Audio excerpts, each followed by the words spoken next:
Centenos fine, Centenos. Hey everyone, how's it going? It is I, the real Randy Chavez, coming at you today with a OMI is my homie number 98, along with Crypto Rain. Unsure if Dr. Stuff can make it today, but guys, if you're new, welcome. For not, welcome back. I love you all. Everyone say hello to Dashi. Hello, Dashi. Commenting, liking, subscribing is a free way to help support the channel. Non-free ways are Patreon, smashing that super thanks button down below, super chats as well. And yeah, we got we'll be here.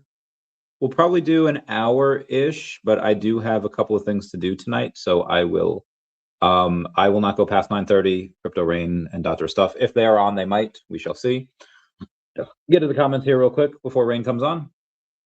Vladimir Columbus says, "What's up, fellas? Maybe someone end of your predictions, bear case and bull." I'll ask that when they actually come on, because as of right now, it would not be the only fun with just me answering. Kuma, my man, how you doing? Kuma, you gotta shoot me a text. We haven't caught up in a spell. Let's set a meeting to get back and talk about a couple of things, because there'd be a lot to talk about. Ben in Korea says, "Good morning from me. Get it? We are certainly trying. I have had 168 grams of protein today, 1,520 calories, and I have to do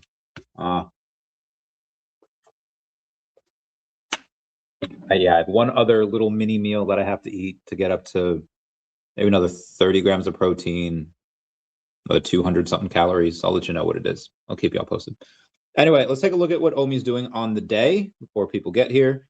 Definity is down 4% to just 1 cent. Again, I should be getting a little bit of money here, and I think Richard is going to say April, but probably going to be May. And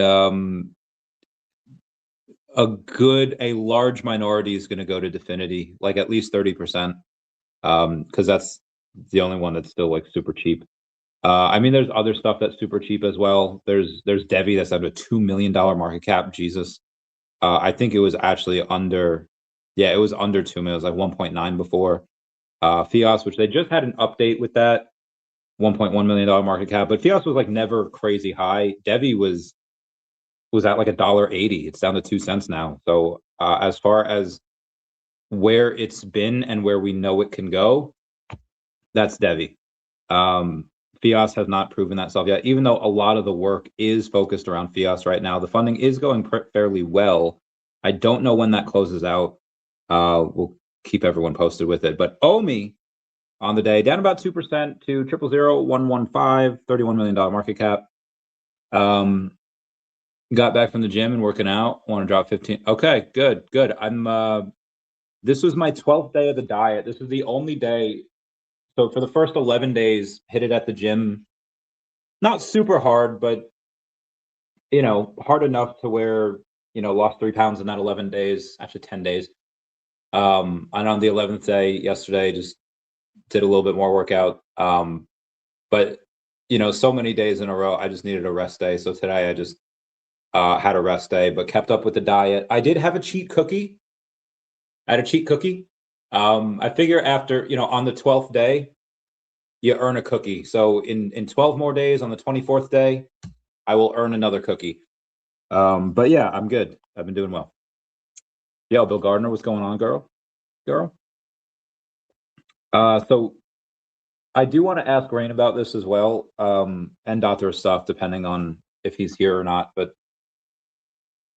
we have not had any updates in about a month on NASDAQ deal. I know in general, Wall Street tends to go in and take their sweet ass time, but we probably, if this was going to go through, we probably would have at least gotten an update at this point. And it's still like $1.04 for the Orange Cloud, the ORKT stock.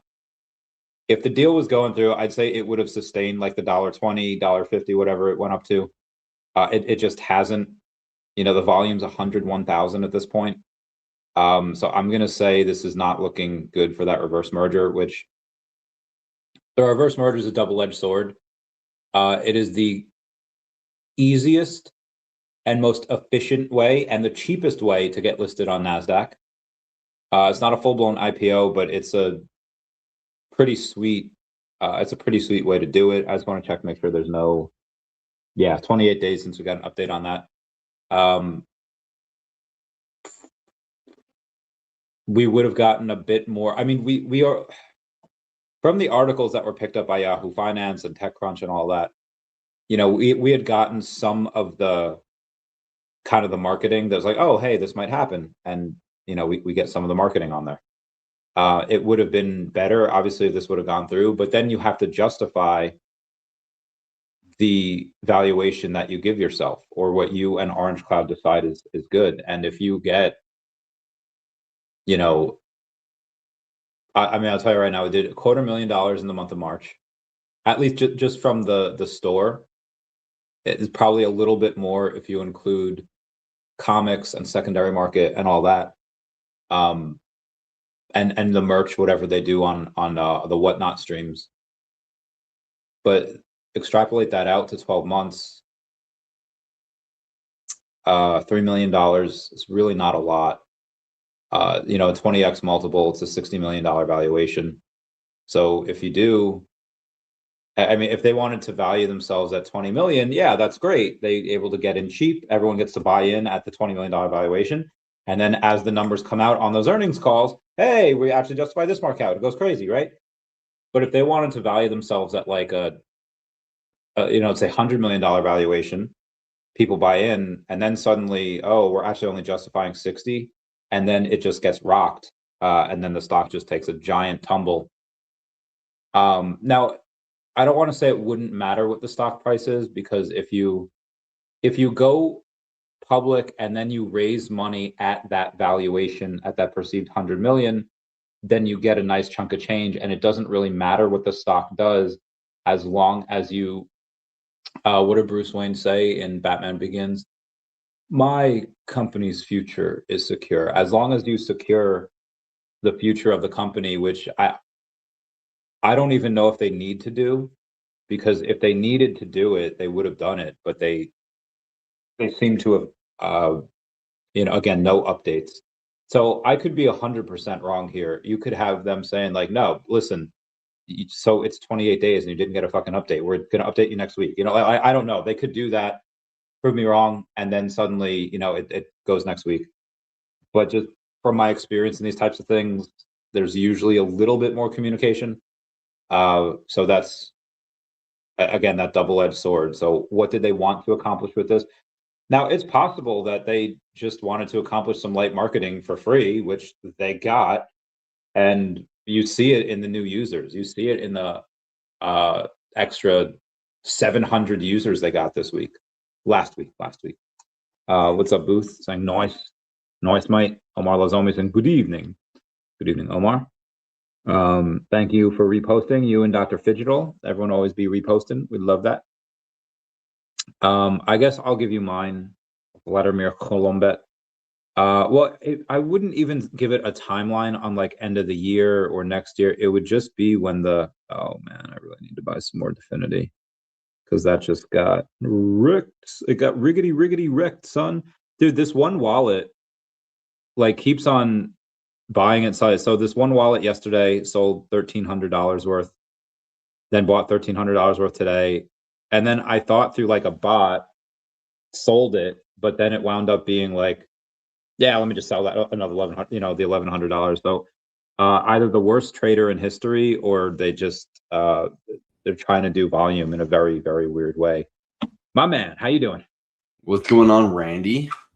We be talking about everything here today. I want to get more Definity because we just went down under a penny, and I was wondering if I should buy more here. I should. I gotta wait a little bit though. Bill Garza is pumped about the lads drop. London Police, I think you mean. Kuz says with all that we know, the team is doing it's evident. If you're paying attention, no taking consideration, they things we don't know. Yeah, so a lot of us are operating on conjecture where we don't have the full story. Like we only know what they tell us, and what they tell us is what they think we need to know, which is fine. Whenever market reverses, I think OMI is going to do far better than what everyone is expecting. Well, north of 2 cents. It's I mean, it's crypto, and it's just the pendulum swung so far left and negative for so long that I do expect things to go where they shouldn't. I was on a space before, and I was like, and they were like, "How do you survive the bear market?" I was like, "Just make enough money until."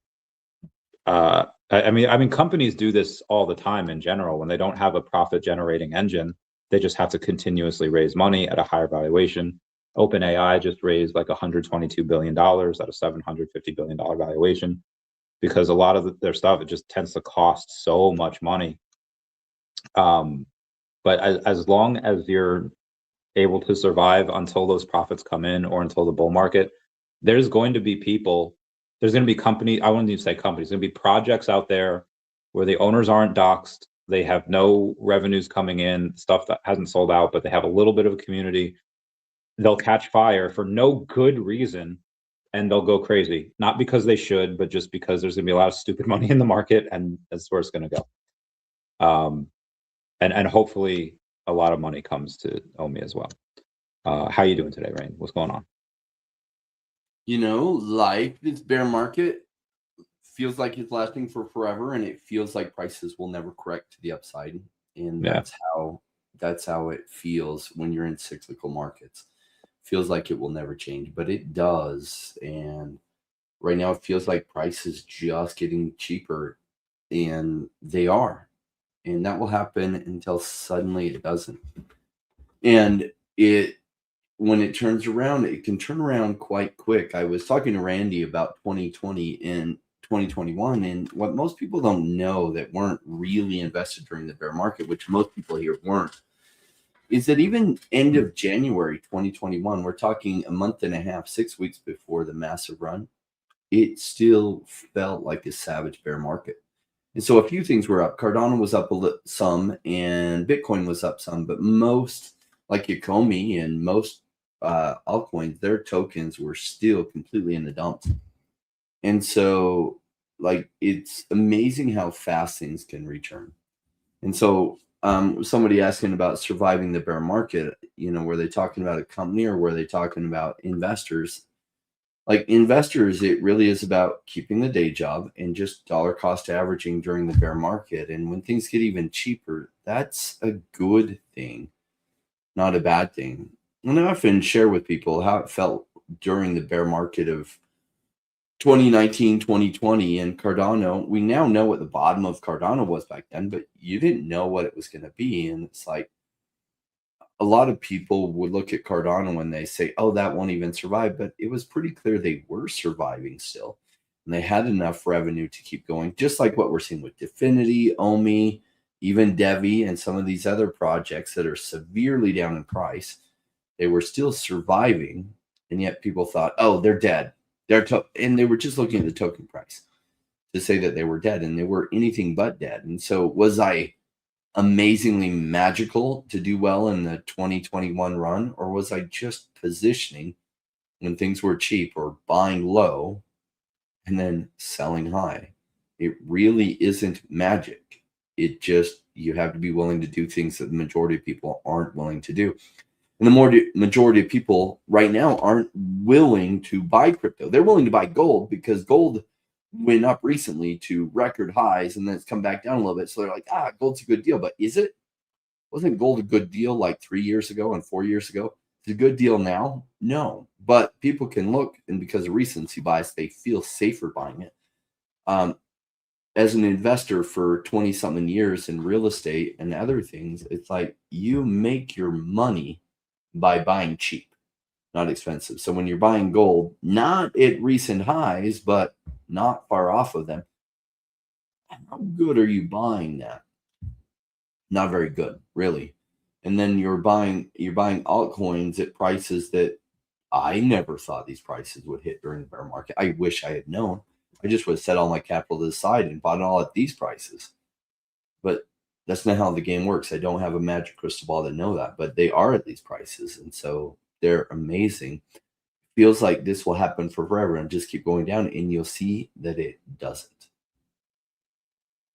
We've got a couple things to take a look at here. We've got the people are starting to feel it the United States Postal Service is imposing a 8% fee for rising fuel costs, largely due to the war with Iran. We're seeing like $5 in the Midwest and on the coast, just a little bit higher than that, depending on where you go. For gas, people have less money. How long should we expect the pain for? Because I mean, it does. There have been, if you were to ask me at any time over the last 2 years, hey, should I sell now and then buy back in if it gets cheaper? I was like, you could do that. I wouldn't, because like a lot of times, as soon as you sell, that's when stuff goes up, and that's true. But I would have been wrong the last 2 years. Like, at what point do we say, like, you know what, this doesn't look like the war is ending. It doesn't look like rates are coming down. It doesn't look like this is gonna get any better. Do we sell now and buy back cheaper, or is it kind of like missed the boat for that? Let me ask you, why does it not look like the Iran war is ending? Because troops are deploying next week, or boots on the ground. Because the press is inundating us with negative things about it, right? Every single day. Now, yes. Remember, this is the same press a year ago when Trump put in tariffs. The same press that every day was telling us this was going to kick off World War III and that this was just going to spiral out of control. The same press. And they were wrong. They just move on to what they were wrong, what they're going to be wrong next about. So here's what I know. Their credibility to me is nothing. So what we do know is fuel prices are still going up, and that sucks. They're high. But is this going to last for forever? I don't know. I'm not going to believe those same press that are wrong every single time about everything related to Trump. Every single time.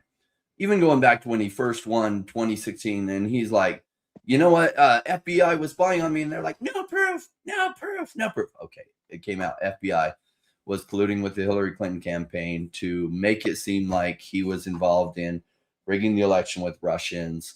And the press was wrong every single time about him. And that one, they're just like, no proof. There's no proof. And what they weren't saying is, boy, maybe we'll look to see if there's any evidence. They're just really no proof. And so, like, this press, they have a loud drum.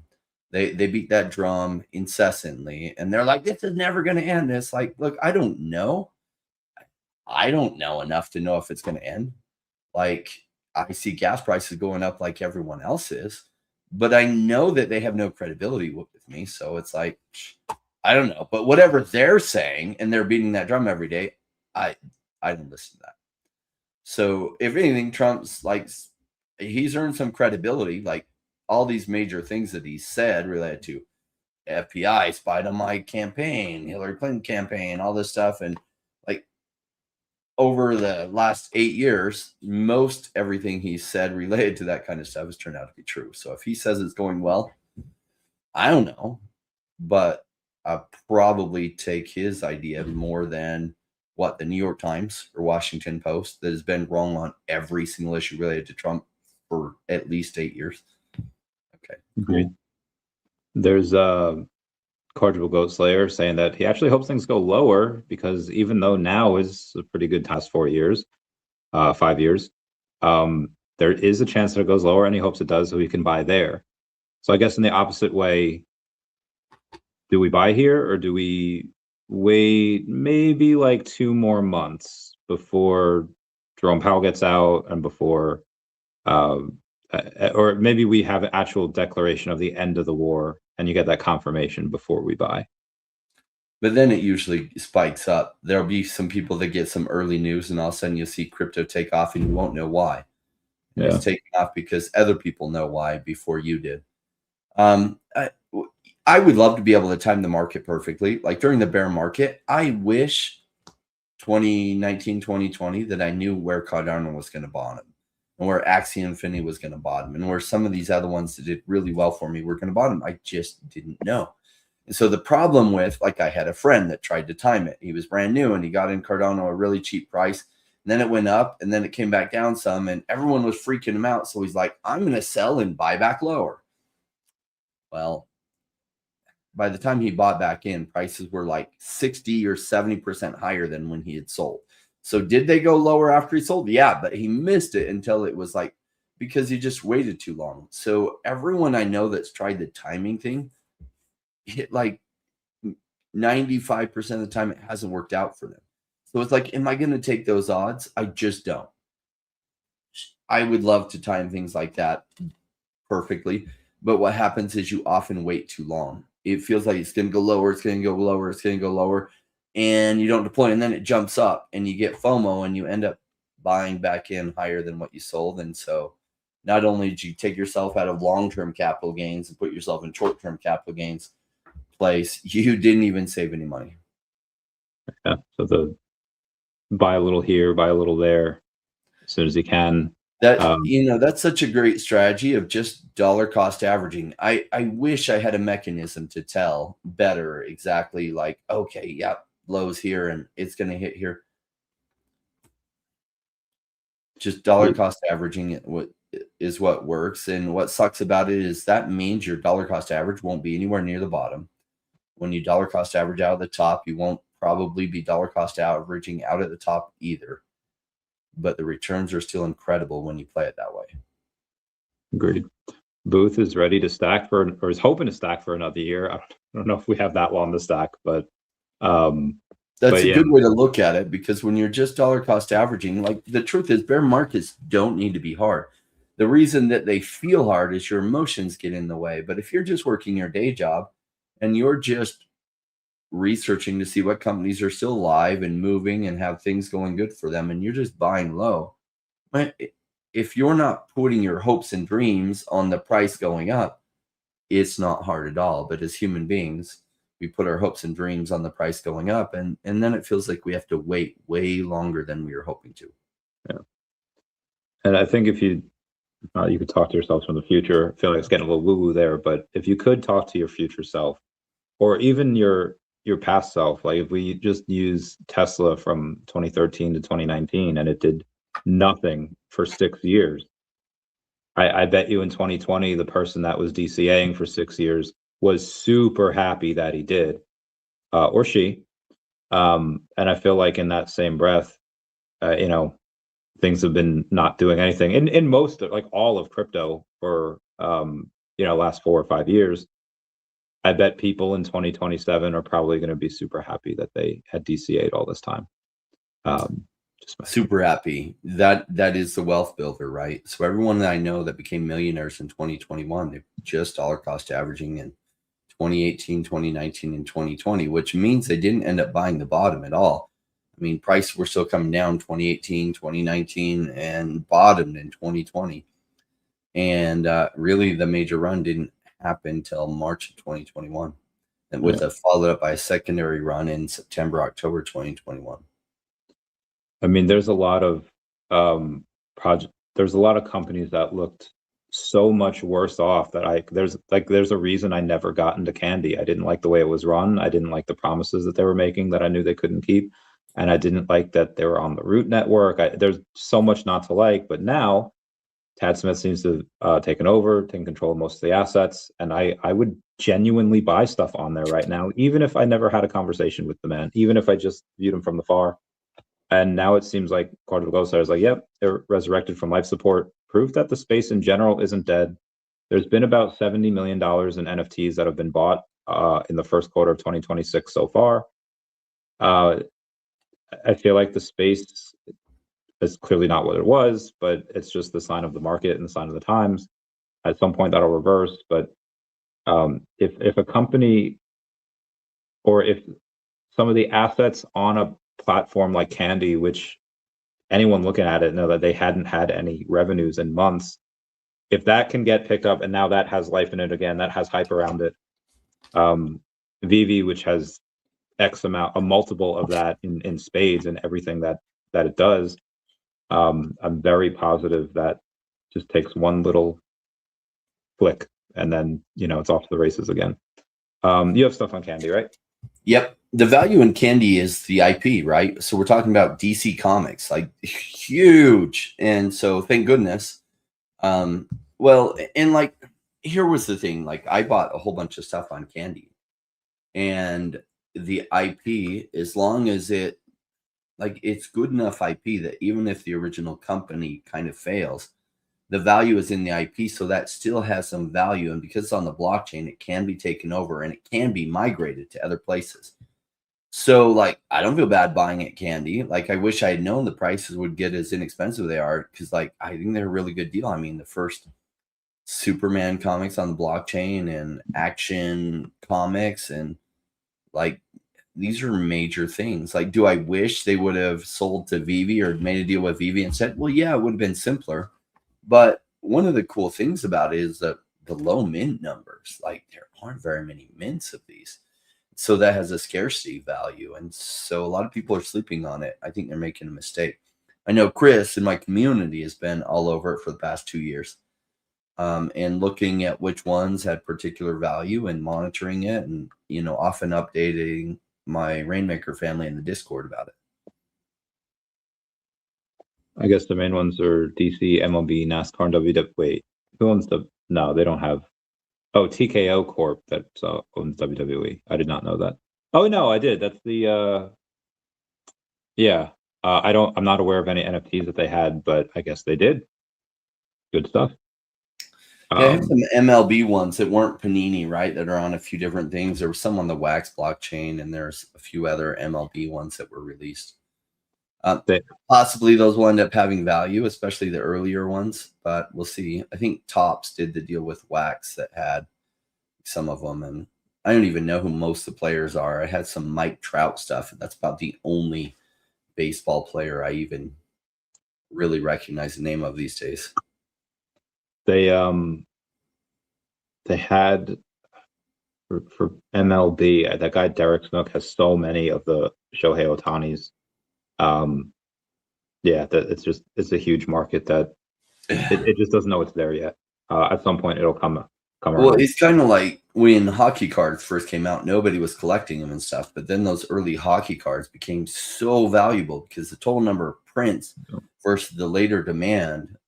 People who bought early hockey cards made a fortune. Yeah, 1990, 1991, 92, 93, 94. Those years end up being super valuable because the mint numbers were so low because there weren't very many people buying them. It took a little while to catch on. Digital collectibles are just taking a little while to catch on, but it is the future of collecting. And flexing on your socials, your digital collectibles, is going to be a huge thing in the future. It's not yet, but that's why things are so cheap.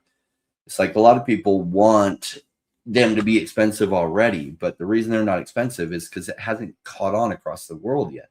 That's how you buy cheap, and that's what it looks like when you're buying cheap. Is you have to have some golden vision, be able to say, okay, nobody's collecting these now relatively, but like I think the whole world is going to turn around, go for these IPs, and that digital collecting, why wouldn't that be one of the things of the future? I mean, kids are growing up with a phone since like the age of 3, and they're super into digital things. So of course they're going to be collecting augmented reality digital collectibles and other digital collectibles. Of course, they're not going to be buying physical comic books, but they might want the electronic versions of them, the digital collectible versions of them, and that could have a real value.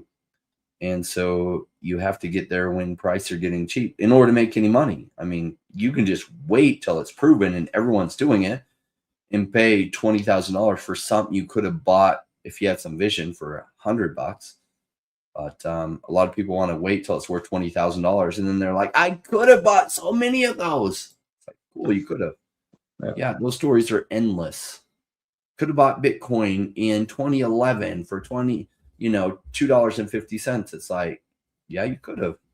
Cool. And the overall collectible market, I think, is doing well. The piggyback off Planet Vampire here said Telecom Act passed in 96, Balanced Budget Act in 97. Took about 13 months, but lower rates did come. Then the internet bubble took off, and he's assuming the same for crypto. After the Genius Act, the Clarity Act, rates will come down. And so it might take a while, but that bubble hopefully superinflates again and we all get crazy rich. But the collectibles market right now is doing pretty well. There was a bronze Lincoln penny from 1943 that sold for $456,000. There was a bunch of anime books. There's magazines now. Like everyone's just, it's almost like a lot of people in Web3 are in this little bubble, it's in this little fishbowl, and they only look at everyone else that's just been losing money for 5 years and not across the macro. And across the macro, you see collectibles like Pokemon cards and Okichi 79s, like they're going nuts. At some point, I do expect that to go into digital. And again, $70 million over the last 3 months in the NFTs, and everyone's talking about IP. I think that does come here at some point. What do you think it'll take for the digital to get recognized? Do you think it'll take for them to go on like a Golden Auctions or a Sotheby's? Or is it just the right combination of celebrities and superstars to get into them like they did last time with Bored Apes? What kicks off digital collectibles going big? Yeah. Prices going up. So they'll start going up, and then you get bigger and bigger celebrities coming in. So the celebrities came in after prices started going up, really. So there'll be an initial wave of prices going up like 10x, 15x. That will, some celebrities will FOMO in.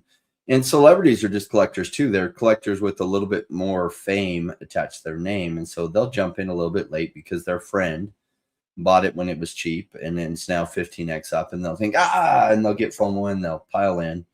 And then some of their friends will pile in when things are up 100x on some of the collectibles. And, and they'll make all the headlines, and a bunch more people come in, and somewhere around there might be the top on collectibles. Preach. VeVe grossed around 250K this month. Extrapolate that out, that's 3 million for the year. It would be about, if you give it a 20x multiple on its revenues, valuation would be about $60 million. It's about double the token price. So I think the token price easily doubles from here just off that alone. But we're not going to know exactly what the free market values these licenses at. They don't know, like we don't know how much is on the war chest. And I don't think we will, because it's been 4 weeks now since we got the last update from ORKT about the reverse merger. After looking at a couple of these in the past, usually there's a little bit more communication on this. I don't think it's happening. What do you think the reasons are for that? I missed that. Sorry, I was reading Big A's comment. You're good. Big A, I heard you've been playing World of Tanks. I might have to jump in there with you guys. Ooh, I love that game.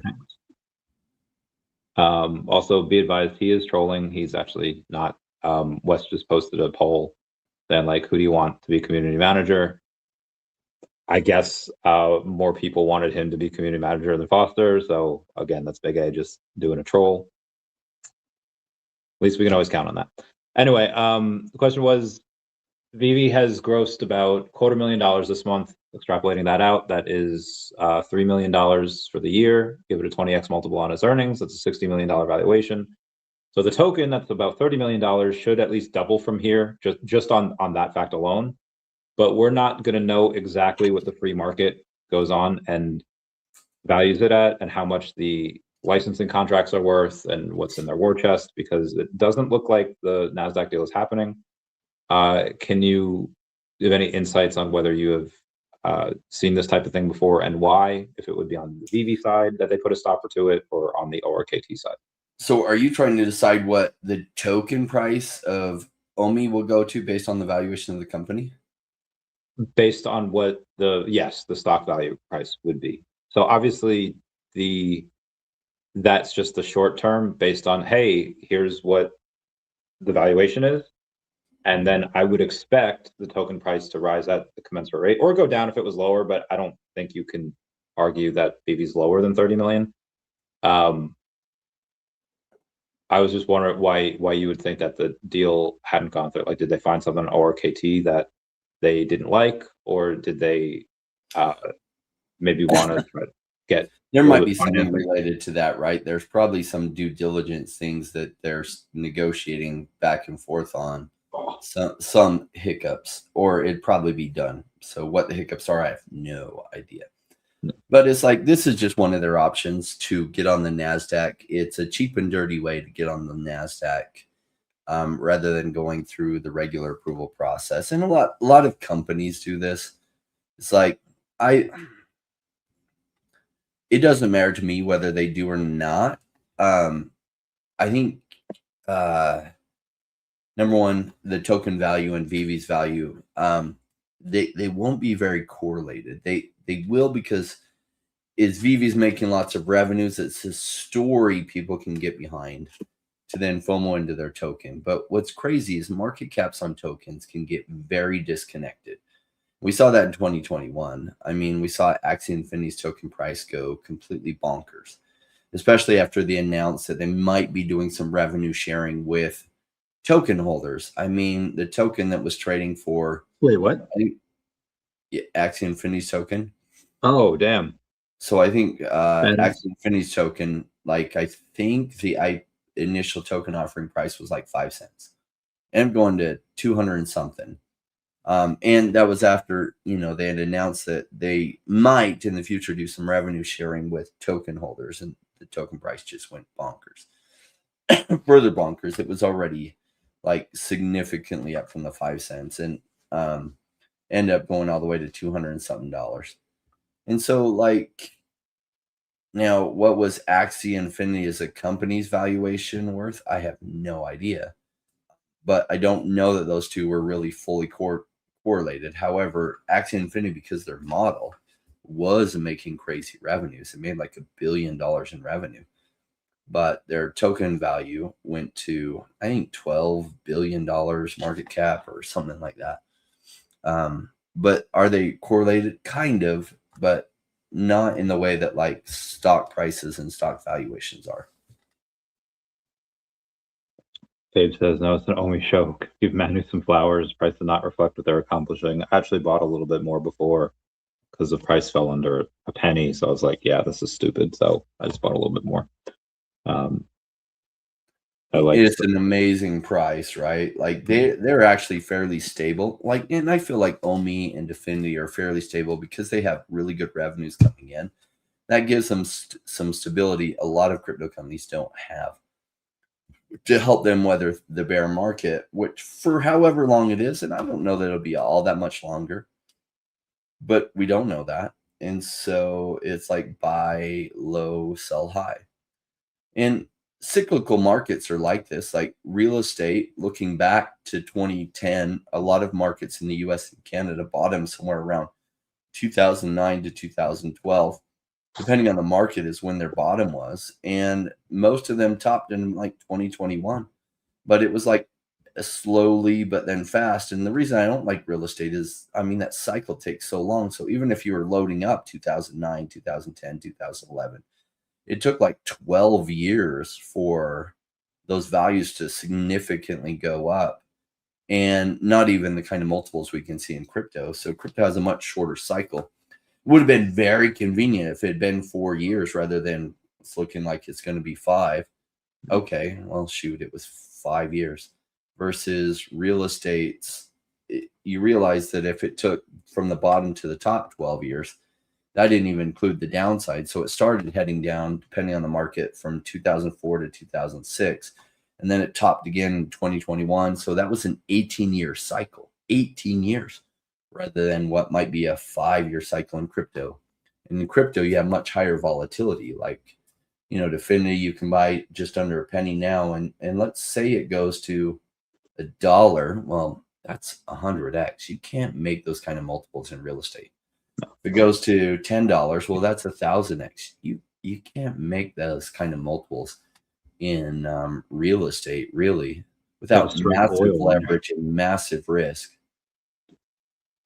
There was a minor league baseball pitcher in like the 2000s that had bought this property and wound up having like an insane amount of tons of shale, which is like, I think $100 at the time, like $100 a ton or something, but had like insane amounts of it, became a billionaire and still played baseball. It was just like, yeah, I just want to play baseball. Like, cool. And he played in the minors for a few years and that was it. But yeah, aside from that, that's typically you can't do that with real estate. Right. If you, if all of a sudden you find out your big chunk of land you bought in Nowheresville has like uranium on it and everyone starts going to nuclear power again, well, shoot, your land might end up, 100xing. But in real estate, you don't usually get those kind of returns. Yeah. Yeah. Jean Grey was doing, well, actually, I'm not gonna say, she sold $51,000 on her drop there. There's like 700 left, give or take. People, I got the ultra rare for like $19. I was like, that isn't, there's 464 of those, and I don't know. I feel like people are just taking crazy pills. I know they're gambling for the special edition, but the ultra rare, I mean, I could understand if there were 1,000 of her, sure, but there's not a ton.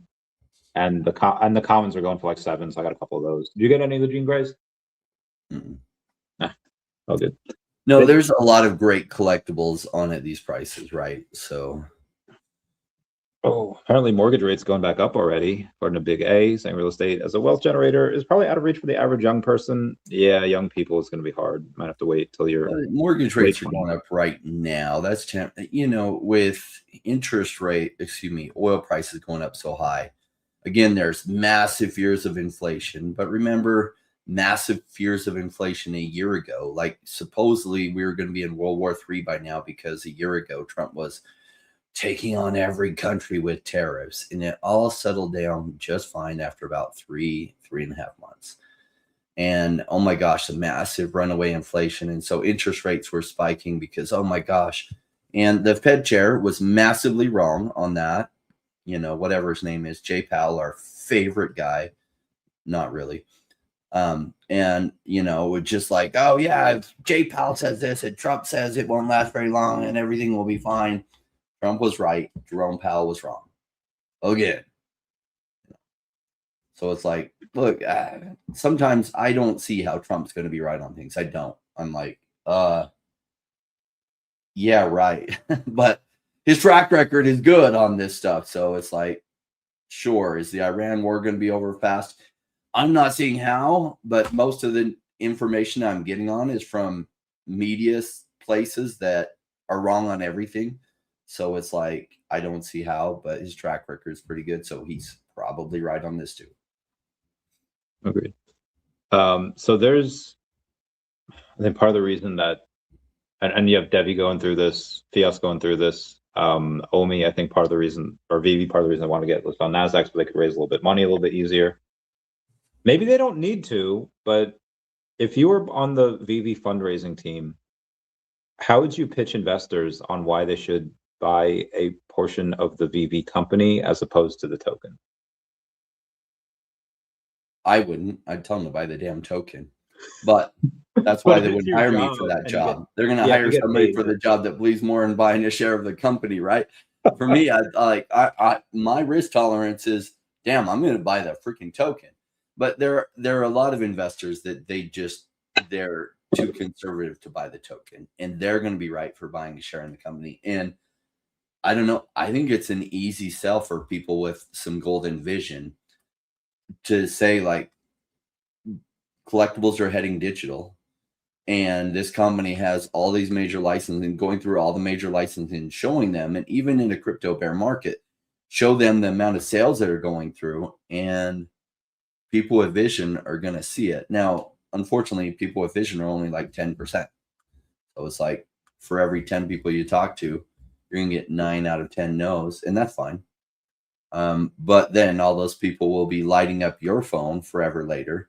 Like, I remember talking to Manu, right? We were talking to him a couple months ago, and he's like, man, the company is doing so well. And all those people I went to raise capital 3 and 4 years ago that like were mean to me, they're all calling me. They're lighting up my phone. And the truth is, I'm so busy. It's not like I wouldn't take their calls. I literally don't have time for them. And so the only people I'm taking time for are the one that believed in the early days and stuff. And now all those other people are like, hey, what do I need to do to get on your schedule to meet with you? And it's like, I'm sorry, I just don't have time for you. And VeVe will end up in that same spot. I mean, I don't know if that's how David will handle it, because, you know, he's such a cool guy. He'll be like, okay, we'll put you on the schedule 7 months from now, you know. David will be like, fit you in. Give me your license, and then, you know, you can meet with me. Yeah. I freaking I love those two so much. Yeah. One of the reasons I'm such a big believer in VeVe is I really like who David Yu is. And what I found in business is you're really investing in the people behind the business. Yes, their idea is great, And that's important. And timing is important too, as you've seen. Like some people, like Bumper, had a really good idea. Just didn't have enough capital to make it through the bear market. And so their idea didn't survive. And it was a dang good idea. I would have loved to see it implemented. But they were early, in this case, too early, and they didn't have enough sustainability to make it so their idea could be implemented. Well, VeVe almost failed too. Back in, they launched in their token, they raised in 2018.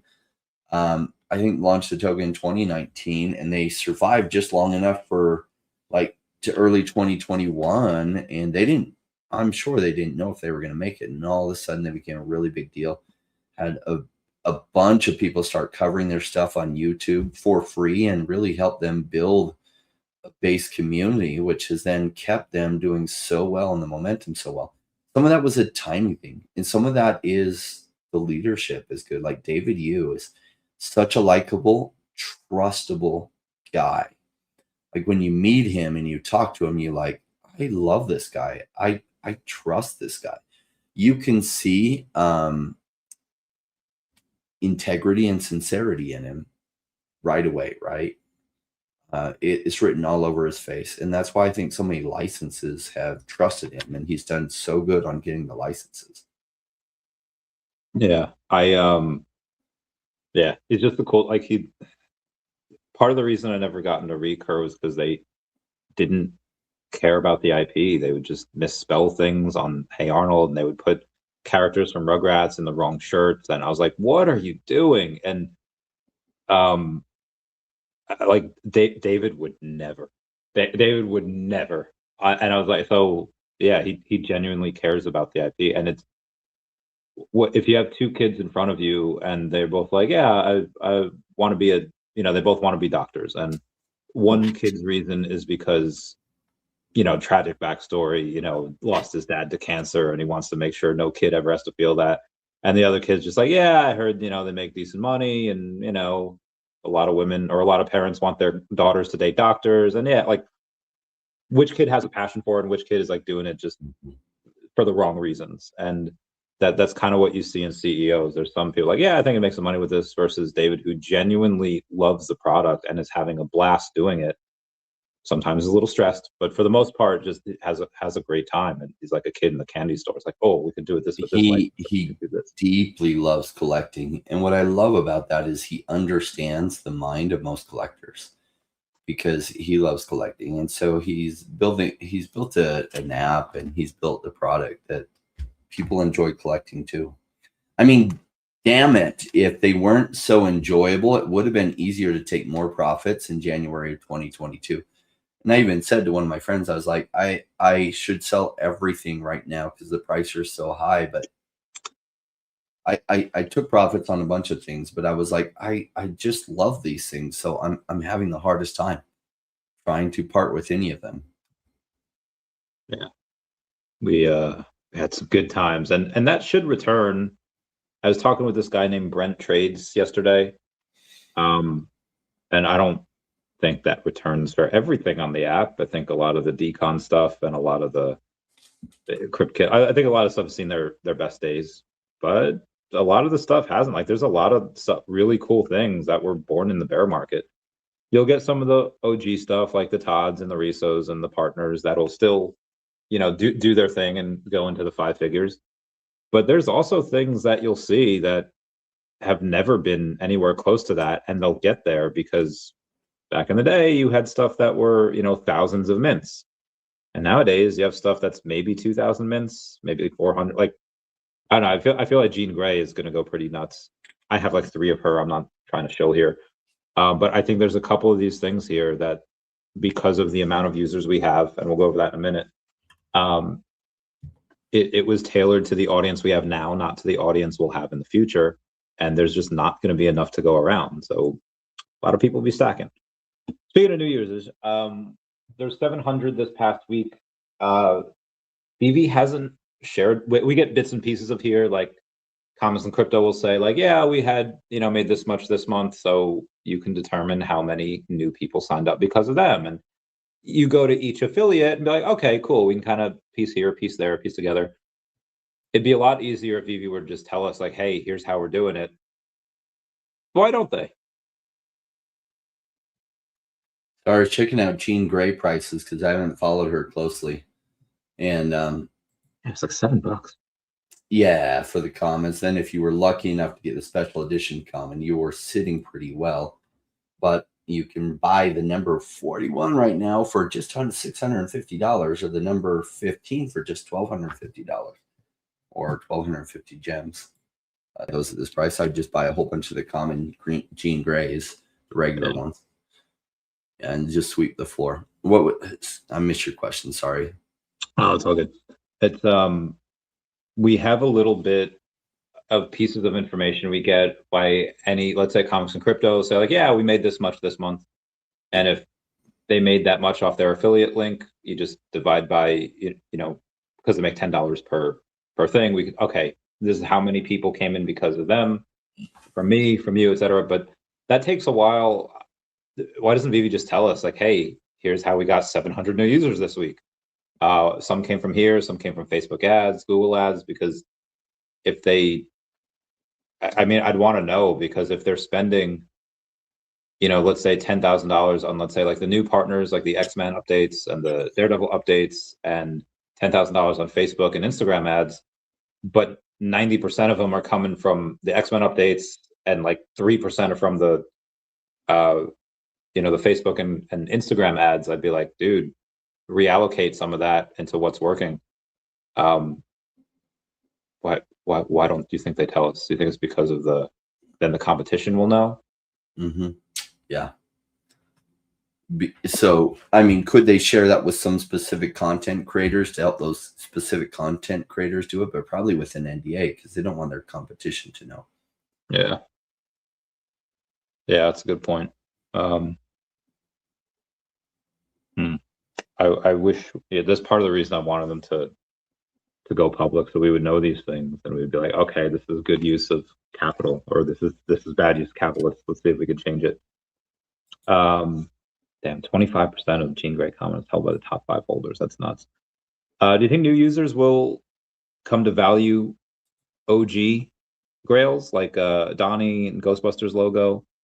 Donnie's actually the lead this month with like 3 sales, and it's worth a ton. The 3 sales has given us a total of $19,000 in volume. Do you think OGs are going to see that and want one without really knowing why, or does it be like, nah, you had to be there? You'll have some that go for like the OG stuff, but get in the culture, they realize how scarce they are and how people hold it in a special esteem. People with big money, and they'll come in and drop money for that weren't here in the early days, but they're like, wait, what's a big deal and why? And then they'll buy it.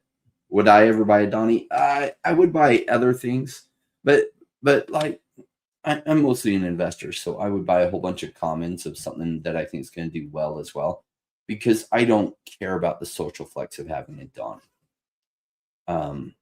So that's not important to me. But, I'm not an oil billionaire, Saudi oil billionaire. So they will have different priorities. For them, money gets a little bit boring, but social flexes, oh, that's way more interesting. This Jean Grey looks like electricity. Damn, shots fired. There is someone in my Pokemon Facebook group that wound up buying a Pokemon card for $3,500 off of Mercari. Then the person they bought it from sent a fake card. How do we get these people and explain to them that it will never happen to them with VeVe? And then, I mean, like, we'll obviously say they're digital collectibles, they're high end, they're from these licensors. At some point, they'll ask if they're NFTs. And I don't want to lie and say, yeah, they're on the blockchain, but how do you go and pitch to them? How do you take some of these people that are so anti-NFT and make them, even though they're clearly getting scammed in the real world on other stuff, and how do you explain to them like this would never happen on the blockchain with VeVe? Well, once it has happened to them, then it's an easy case to make. The people it hasn't happened to, it's going to be a harder sell. They almost need to miss out before they listen. Like, perfect example, our co-host who isn't here this week Well, in 2019 and then again in 2020, I tried to tell them how cool crypto was. I even told them about these things called NBA Top Shots. And like, I don't know if they're going to do well, but like, I know how basketball cards did. And these are video moments and NFTs. It makes sense to me. And it wasn't until he saw NBA Top Shots do like 100 something X that he was like, whoa. Thank goodness VeVe Collectibles hadn't really gone crazy. The OMI token had, but the VeVe Collectibles hadn't. So he had enough time to really get into VeVe before things really pumped on VeVe and was able to do well with it. But sometimes people just have to miss something before they really pay attention. Like most of the people who are here missed or got in late in the 2021 run. And they've been the smart ones to stick around. I mean, what got my attention, I came in late in the 2017 run and saw some of the gains. I saw it collect, and I was just smart enough to stay around. And so, like, you know, smart people, it's like, but most of the people here weren't massively loading up in 2019 or 2020. And percentage-wise, most people weren't massively loading up in 2019, 2020. Almost nobody was. A few that did incredibly well in 2021. Myself, I know a few other people. And why not do that again, right? So a lot of my audience came in 2021, and they've been smart enough to stick around. The who's saying once you put your house deed as an NFT, people won't hate it. Omar says that it's already happening with deeds on the blockchain. Yeah, there was I forget what state this was in. It was on TikTok a couple weeks ago, where and it was like an older lady too. She was like 60, where she did everything with AI. And I don't know if this is on the blockchain. I know it was just with AI, but sold their house, and just that technology is on its way. Everything's going to be verifiable. Everything will be on the blockchain. I think NASDAQ had partnered with Kraken or one other place to put some of their stuff on the blockchain. It's happening, slow but steady. You have Big A saying Mandalorian. Another Mandalorian trailer dropped today. Very nice. Movies in May. Grogu's secret rare will be a grail in his opinion. Yeah, I agree. There's like 1,000 of those, I think. Those are, yeah, I mean, even the commons at some point, I don't think they'll become grail status, but yeah, the secret rare, only 1,000 of them. Yeah, people like Clever. There's a bunch of Star Wars people that just go crazy with it. I think he's 200 now, and he's consistently in like the top 30. Like there's always sales of him. Like right now, like Aang is like number 2, Donnie's number 1 in the last 30 days, but that's just because, you know, we had been have 3 big sales for Donnie's, and Aang, you know, came out this month, so of course his secondary will go crazy. Will that happen, you know, 5 months from now? I don't know. Will Aang still be in there? We'll see. But Grogu's been out for a long time now, and he's still consistently in the top 10 on the 30-day list. And yeah, you'll see a little bit of a spike in a couple months when that comes out. Yeah. Yeah, I think Grogu's secret rare is going to be a huge grail way down the road. Like, might be a year from now, but like 30 years from now, unobtainable if you didn't get one when it was cheap. I lost her spot here. Aside from the girl that bought that $3,500 Pokemon card, let me get to the rest of the notes. There is Panini NFTs are on ETH now and are on OpenSea. Huzzah. Tad Smith of Candy does want self-custody right away. It's currently not available on Collect Chain yet. It will be. I know I'm going to hope by August. If you're Tad, do you wait? What do you do in the interim? How do you pitch it to Tad that, like, hey, here's why you should wait to go on Collect Chain? Why doesn't he go on to Collect Chain now, even though they won't officially be tradable? But I mean, here's the problem. What is he going to do? Go on ETH and then have marketplaces be able to cut out the franchisers from the trading fees? It's going to go on Immutable X, where it's really expensive. I mean, Collect Chain is a fraction of the price. And so Collect Chain, I think is a great value add, where they have it locked in so that the marketplaces can't go around you. There's already a marketplace on it, and they're going to be NFTs. So I think it's great value proposition. Yeah, I think so too. I had that guy Brent on the other day, and I was telling him about the collect chain for Gary and his V friends, because back in the day that he was making a ton of money on the secondary sales of his V friends NFTs. And then obviously OpenSea and Magic Eden and everyone, they stopped enforcing that. And I was like, you should tell him about it. This would be really cool to get him in. And he basically said Gary doesn't care as much for the people that were, or he doesn't care as much about the royalty as he cares about the people having a positive experience, and he wants them to do that. So that might be what he might say publicly, but I don't know. I mean, and it's also, he's the licensor for that. So if he didn't want, that's his prerogative. But yeah, I think a lot of the licensors would definitely want to have that royalty guaranteed. So hopefully we get, oh yeah, and Grail, Grogu, TMNT. We get TMNT on Saturday. That'll be dope. I do not have I know we have a partnership with Illumination, and I was hoping we'd get something for the Mario movie. I feel like that would have been announced already. That would have been, but we do not. I'm going to see that tonight. Did you see the first one? Are you going to see that at some point? The first Mario movie? Yeah, I saw it. It was cool. They did a good job with it. You're going to see it? I'm not going to go see it in theaters. I know you're going to see it tonight, which is awesome. Yeah. I can't wait for that.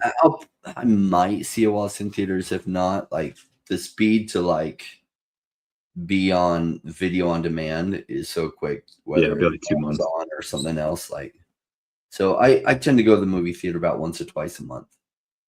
And so whatever is the best show I want to see when I decide I've got time to go is what I end up seeing, unless it's like something I just can't miss. And that doesn't fall in that category. It's close, but not quite there. I reminded of the 90s when we had a movie that we couldn't see because either couldn't afford it or because it was like rated R and you're like 9 and parents are like no, and you weren't old enough yet where you could sneak in, and then you could see it on TV like 18 months later, maybe 2 years later, with all like the good stuff taken out of it, and it was rough. The struggle was real in the 90s, but now kids got it easy. You get to see everything. You could pirate it literally the next day if you wanted to. You get like a really crappy copy.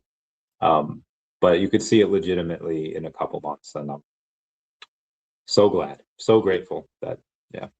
And if you have a home theater system, all the better. Yeah. I do like seeing it with people, though. I do like going in. That's true. Going with friends makes it cool. What's funny is growing up, like, I'd go see movies with my family, and it was just one of the things we did. And like, we would go see a movie, and then we'd come out and we'd talk a little bit. And some of my friends thought that was weird. It's like, you go with like your friends, but you can't even talk during the movie. I was like, I know, but for some reason it's a bonding experience that I can't explain. Even if we don't say a word to each other during the movie, but we leave more bonded than when we went in. And I don't know how to explain it. Yeah. The good stuff, the good times. I remember back in the day where there was no assigned seating, and you kind of like sit wherever. And then a lot of times, like, you would have, if it was you and a girl obviously next to each other, you and the boy, you and one of your boys, though, sometimes you leave like a seat in between as a buffer, and that's where you put the snacks. You just go in. I feel like nowadays people won't understand that, because there's all assigned seating, and you're not going to buy an extra seat just for your snacks. No, but you can. If you're buying through the app, you can totally stage it so that, like, you can't on the same one buy 2 seats that are spread apart like that. A lot of the apps won't let you. But if your friend goes in the app and he buys one, you can leave a seat in between. As long as you're not going during a really busy time, yeah, probably that seat will be left alone. Because otherwise you end up with some random weird person between you and you're like, ah, crap. Defeated the whole purpose. Oh, yeah. That would be funny. Randy's luck, it'd be some super hot girl that then hits on him. So that happened one time in the Ring 2. That came out. It was kind of sold out, but I think like people snuck in, and like there was not an empty seat like there. And then this one girl came in dressed as Samara, and she was walking up and down the aisles, and everyone's like, ah, and they're like squeezing into the middle. And then this one girl just kind of like latched onto me and legit just sat on my lap the rest of the movie. I was like, this is awesome. This is the best day ever. Good times. Thankfully, I was not on a date at the time, or else that would have been super awkward. But yeah, good times. On the I like midnight theaters. I like midnight screenings. I don't know how this theater is going to be, but we'll see. First time more than 2 years for sure. Yeah, a buddy of mine's just texting me about Definity, saying it just went under a cent. Be like, just bought a bit more. We had on our first, I don't know if he's here anymore, Vladimir Colombet was saying predictions end of the year. The end of the year, it depends if we have the bull market then or not. If we do, then yeah, height of the bull market, as Kuma was saying, can get over 2 cents. But also we might not get that by the end of the year. Like we might start getting like the Bitcoin and ETH going up and Sol and Cardano and Doge and all that, but we might not have that alt season until next year. But either way, what do you think? Well, here's what I know: 99.99% chance my end of year prediction will be wrong. So it's like my prediction is 7 cents. With 99.99% certainty that will be wrong, because like the predictions are so hard, especially when you're trying to put a moving like a timeline on it. So it's easier to be more right on what the height may go to than it is on what is it going to be at the end of this year. I don't know. If like I shared with you a chart earlier about what the Fed's balance sheet is, and it is heading up, but it's been heading down for a long time. And this is the Fed pumps money into the markets, its balance sheet goes up. And so it's heading the right way to be pumping money into things. And the altcoin rally really coincided very well with money supply growth in the global market, like global money supply growth. And so the Fed being, and the US being one of the richest economies in the world, the Fed ramping up its balance sheet like that and adding to it does pump a lot of money into the system, especially because there's this thing called velocity of money. And then when you pump in, $10 billion, that money gets spent and then it gets spent again. So it creates a greater velocity than the $10 billion that was put in. And so it's going the right direction. Like, when is it going to hit its peak of like money supply growth having the biggest impact finally on altcoins? I don't know. Maybe it seems like it would be at least a number of months away from here. I would love for it to be May. I think it's too late for that. I don't think it'll be May, but maybe it's later this year. Maybe it's early next year. I wish I had that magic crystal ball so that I could become a multi-billionaire off of this upcoming bull run, because I'd be able to know when things are going to happen precisely. Yeah. Same. It's like Biff from Back to the Future, getting all that almanac or the Alice. Yeah, all we need is a coin market cap screenshot by somebody 3 years from now. A daily is good enough. So somebody take your time machine 3 years from now, take a screenshot, put it on a thumb drive, bring it back to us, please. I wonder if that would I wonder if in the future thumb drives will still be used. I wonder if AI will invent a new technology and then thumb drives will be falling out of use. So maybe just they'll still be around. 10 years from now, no idea. That would be fun. Anyway, before we get going, anything else you want to? Wrist that you'll be able to like put it up and. Before we head out, anything else you want to go over? Look, this is just what crypto is about. And look, most people have gone and left and they've thrown in the towel, and those aren't the ones that are taking the right actions that's going to lead them to massive wealth. This is the time to be here. And I know emotionally it can weigh on you.